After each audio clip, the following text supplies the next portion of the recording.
Êxodo 39. Com fios de tecidos azul, roxo e vermelho fizeram as vestes litúrgicas para ministrar no lugar santo. Também fizeram as vestes sagradas de Arão, como o Senhor tinha ordenado a Moisés. Fizeram o colete sacerdotal de linho fino trançado e de fios de ouro e de fios de tecidos azul, roxo e vermelho. E bateram o ouro em finas placas, das quais cortaram fios de ouro para serem bordados no linho fino, com os fios de tecidos azul, roxo e vermelho, trabalho artesanal. Fizeram as ombreiras para o colete sacerdotal, atadas às suas duas extremidades para que pudessem ser amarradas. O cinturão e o colete por ele preso foram feitos da mesma peça. O cinturão também foi feito de linho fino trançado, de fios de ouro e de fios de tecidos azul, roxo e vermelho, como o Senhor tinha ordenado a Moisés. Prenderam as pedras de ônix em filigranas de ouro e nelas gravaram os nomes dos filhos de Israel, como um lapidador grava um selo. Então as costuraram nas ombreiras do colete sacerdotal, como pedras memoriais para os filhos de Israel, como o Senhor tinha ordenado a Moisés. Fizeram o peitoral, trabalho artesanal, como o colete sacerdotal, de linho fino trançado, de fios de ouro e de fios de tecidos azul, roxo e vermelho. Era quadrado, com um palmo de comprimento e um palmo de largura, e dobrado em 2. Em seguida, fixaram nele 4 fileiras de pedras preciosas. Na primeira fileira havia um rubi, um topázio e um berilo. Na segunda, uma turquesa, uma safira e um diamante. Na terceira, um jacinto, uma ágata e uma ametista. Na quarta, um crisólito, um ônix e um jaspe, todas fixadas em filigranas de ouro. Havia 12 pedras, uma para cada nome dos filhos de Israel, cada uma gravada como um lapidador grava um selo, com o nome de uma das 12 tribos. Para o peitoral fizeram correntes trançadas de ouro puro como cordas.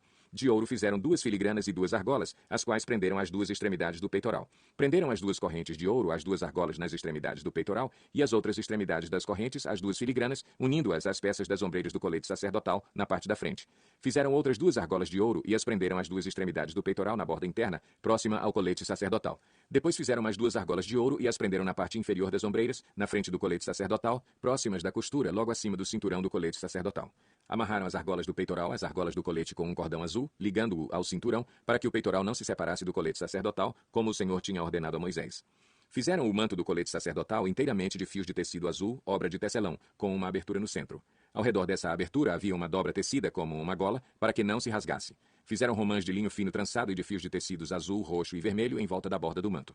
Fizeram ainda pequenos sinos de ouro puro, atando-os em volta da borda entre as romãs. Os sinos e as romãs se alternavam por toda a borda do manto. Tudo feito para ser usado ao se ministrar, como o Senhor tinha ordenado a Moisés. Para Arão e seus filhos fizeram de linho fino as túnicas, obra de tecelão, o turbante, os gorros e os calções de linho fino trançado. O cinturão também era de linho fino trançado e de fios de tecidos azul, roxo e vermelho, obra de bordador, como o Senhor tinha ordenado a Moisés. Fizeram de ouro puro o diadema sagrado e gravaram nele como se grava um selo, consagrado ao Senhor. Depois usaram um cordão azul para prendê-lo na parte de cima do turbante, como o Senhor tinha ordenado a Moisés. Assim foi encerrada toda a obra do tabernáculo, a tenda do encontro. Os israelitas fizeram tudo conforme o Senhor tinha ordenado a Moisés. Então trouxeram o tabernáculo a Moisés, a tenda e todos os seus utensílios, os ganchos, as molduras, os travessões, as colunas e as bases, a cobertura de pele de carneiro tingida de vermelho, a cobertura de couro e o véu protetor, a arca da aliança com as suas varas e a tampa, a mesa com todos os seus utensílios e os pães da presença, o candelabro de ouro puro com a sua fileira de lâmpadas e todos os seus utensílios e o óleo para a iluminação, o altar de ouro, o óleo da unção, o incenso aromático e a cortina de entrada para a tenda, o altar de bronze com a sua grelha, as suas varas e todos os seus utensílios, a bacia e a sua base, as cortinas externas do pátio com as suas colunas e bases e a cortina para a entrada do pátio, as cordas e estacas da tenda do pátio, todos os utensílios para o tabernáculo, a tenda do encontro e as vestes litúrgicas para ministrar no lugar santo, tanto as vestes sagradas para Arão, o sacerdote, como as vestes de seus filhos, para quando servissem como sacerdotes. Os israelitas fizeram todo o trabalho conforme o Senhor tinha ordenado a Moisés. Moisés inspecionou a obra e viu que tinham feito tudo como o Senhor tinha ordenado. Então Moisés os abençoou. João 18. Tendo terminado de orar, Jesus saiu com os seus discípulos e atravessou o vale do Cedrom. Do outro lado havia um olival, onde entrou com eles. Ora, Judas, o traidor, conhecia aquele lugar, porque Jesus muitas vezes se reunira ali com os seus discípulos. Então Judas foi para o olival, levando consigo um destacamento de soldados e alguns guardas enviados pelos chefes dos sacerdotes e fariseus, levando tochas, lanternas e armas. Jesus, sabendo tudo o que lhe ia acontecer, saiu e lhes perguntou: A quem vocês estão procurando? A Jesus de Nazaré, responderam eles. Sou eu, disse Jesus. E Judas o traidor estava com eles. Quando Jesus disse, sou eu, eles recuaram e caíram por terra. Novamente lhes perguntou, a quem procuram? E eles disseram, a Jesus de Nazaré. Respondeu Jesus, já lhes disse que sou eu. Se vocês estão me procurando, deixem ir embora estes homens. Isso aconteceu para que se cumprissem as palavras que ele dissera, não perdi nenhum dos que me deste. Simão Pedro, que trazia uma espada, tirou-a e feriu o servo do sumo sacerdote, decepando-lhe a orelha direita. O nome daquele servo era Malco. Jesus, porém, ordenou a Pedro, guarde a espada. Acaso não haverei de beber o cálice que o Pai me deu? Assim, o destacamento de soldados com o seu comandante e os guardas dos judeus prenderam Jesus. Amarraram-no e o levaram primeiramente a Anás, que era sogro de Caifás, o sumo sacerdote naquele ano. Caifás era quem tinha dito aos judeus que seria bom que um homem morresse pelo povo. Simão Pedro e outro discípulo estavam seguindo Jesus. Por ser conhecido do sumo sacerdote, este discípulo entrou com Jesus no pátio da casa do sumo sacerdote, mas Pedro teve que ficar esperando do lado de fora da porta. O outro discípulo, que era conhecido do sumo sacerdote, voltou, falou com a moça encarregada da porta e fez Pedro entrar.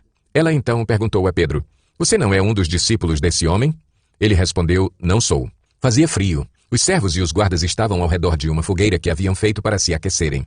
Pedro também estava em pé com eles, aquecendo-se. Enquanto isso, o sumo sacerdote interrogou Jesus acerca dos seus discípulos e dos seus ensinamentos. Respondeu-lhe Jesus: "Eu falei abertamente ao mundo, sempre ensinei nas sinagogas e no templo, onde todos os judeus se reúnem. Nada disse em segredo. Por que me interrogas? Pergunta aos que me ouviram.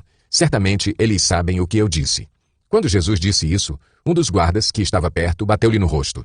"Isso é jeito de responder ao sumo sacerdote?" perguntou ele.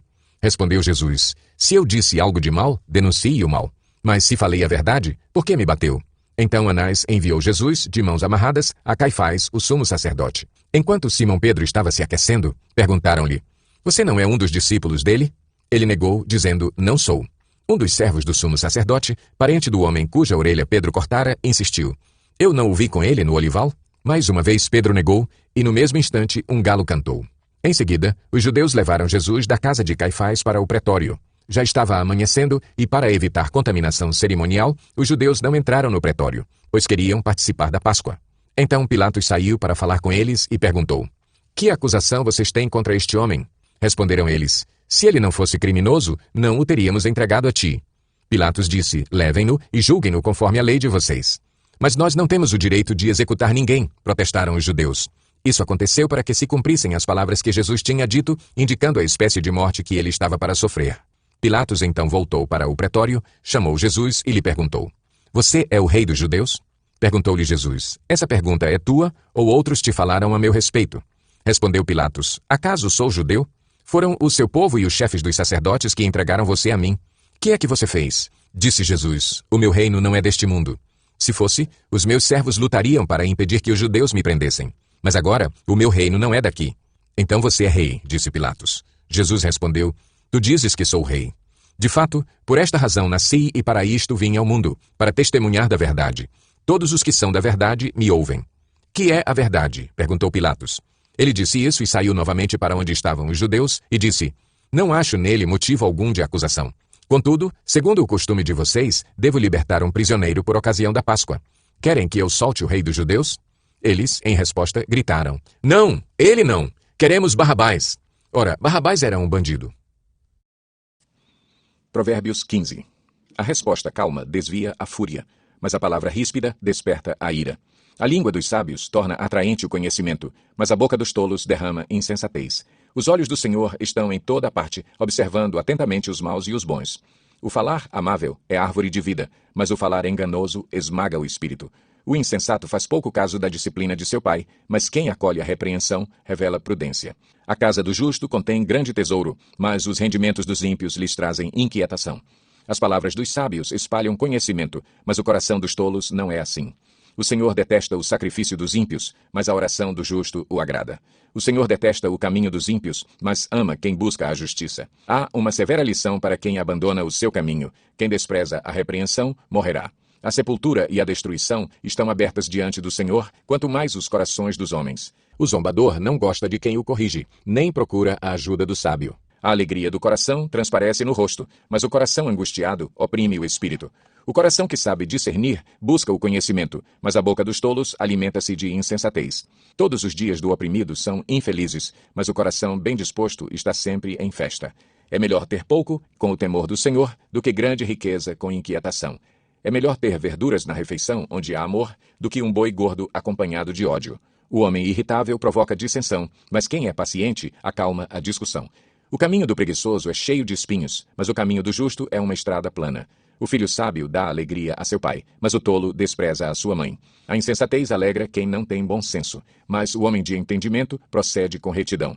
Os planos fracassam por falta de conselho, mas são bem-sucedidos quando há muitos conselheiros. Dar resposta apropriada é motivo de alegria, e como é bom um conselho na hora certa.